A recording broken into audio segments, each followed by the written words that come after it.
any economy. Absolutely. Why is this important for you? It's critical. I mean, if you look at any modern economy, the mortgage market is the core of many of the financial markets, and that's where a lot of wealth is held.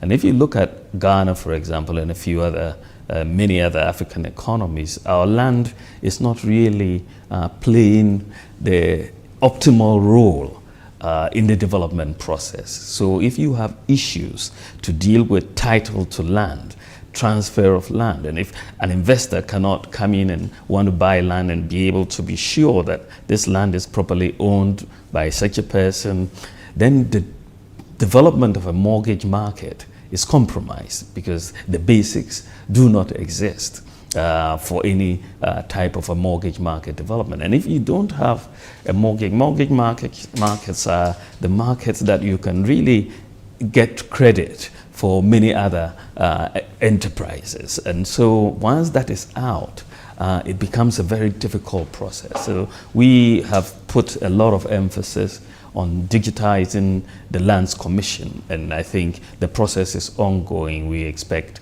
to finish it soon. Soon. Could we have a timeline? It's difficult to give a timeline.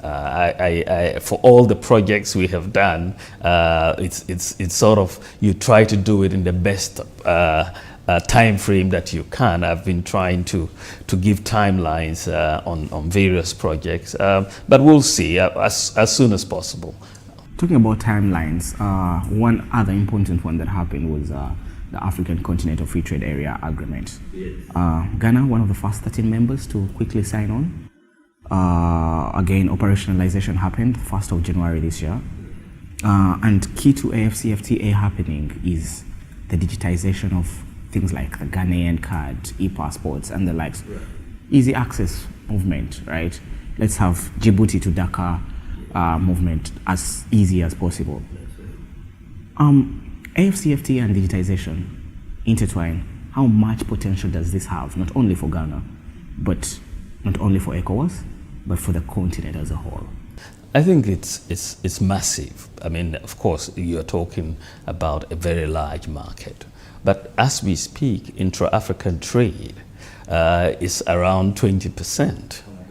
On a good day, you see what I mean? And in Asia, for example, intra-Asian trade is about 60%. You know, so there is this big gap. You know, and therefore one of the areas where we could essentially help accelerate the intra-African trade is to deal with payment systems, you know, and digitize the whole process. Thankfully, Afrexim Bank is leading the Pan-African Payment and Settlement System, this called the PAPS, and that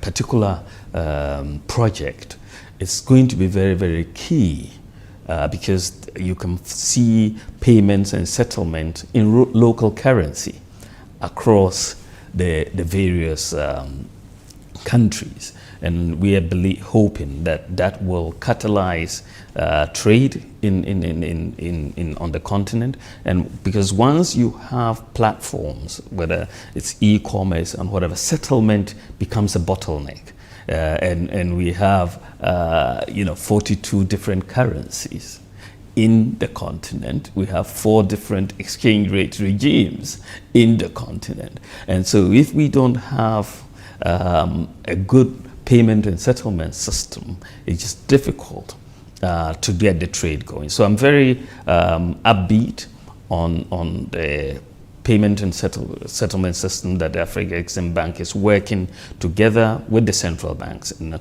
of course, this has high-level support amongst the authority of heads of state and government of the African Union to push this. And I think that will help. Of course, with travel, we've got to make travel much, much easier, especially air travel. And I'm always a passionate advocate of open skies in the continent. I still think that we've got a lot to do so that travel within the continent can be much easier. Within ECOWAS, for example, we have the ECOWAS card, where travel, I mean, for example, in Ghana, our national ID card has had to be consistent with the ECOWAS standard. So if you look at the Ghana national ID card, you'll see ECOWAS on it, which means that it is an e-passport that you can use to travel within ECOWAS, right? So that is there. For us, we are also activating our e-passport so that we can, it can be verified in different airports around the world, starting sometime next year. So, but within Africa, it would be very, very good for us to have ease of travel. ECOWAS is doing it. I know the East African community is also doing something similar, but we have to do something that is integrated so that the movement of people as well as goods can support the AFCFTA project.